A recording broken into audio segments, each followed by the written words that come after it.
আসসালামু আলাইকুম এভরিওয়ান, আশা করছি সবাই ভালো আছেন। সবাইকে জানাচ্ছি শুভ নববর্ষ।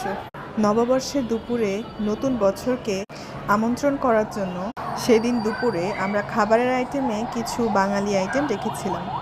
ইলিশ ছাড়া বৈশাখ যেন জমেই না। প্রথমেই ছিল শুটকি ভর্তা।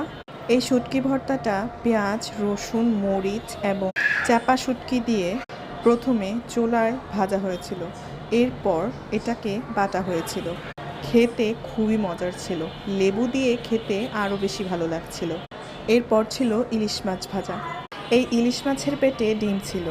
ডিমওয়ালা এই ইলিশ মাছের পিসটা খেতে আমার খুবই ভালো লাগে। ইলিশ মাছ হলে আর কোনো কথাই হয় না, এটা দিয়ে এক প্লেট গরম ভাত শেষ করা সম্ভব। সাথে ছিল গন্ধরাজ লেবু, যার কারণে খেতে আরও বেশি ভালো লাগছিল। এবার একটু ডিফারেন্ট কিছু করেছি।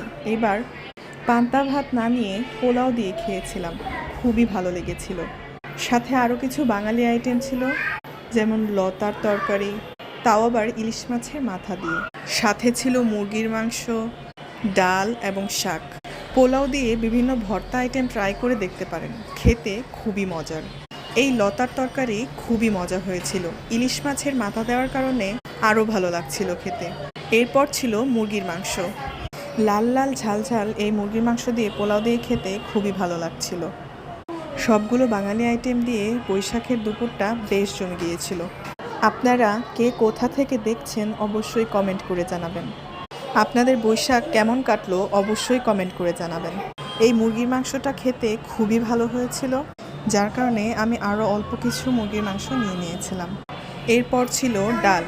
ভিডিওটা যদি ভালো লেগে থাকে তাহলে অবশ্যই লাইক, কমেন্ট, শেয়ার এবং সাবস্ক্রাইব করবেন। আল্লাহ হাফেজ।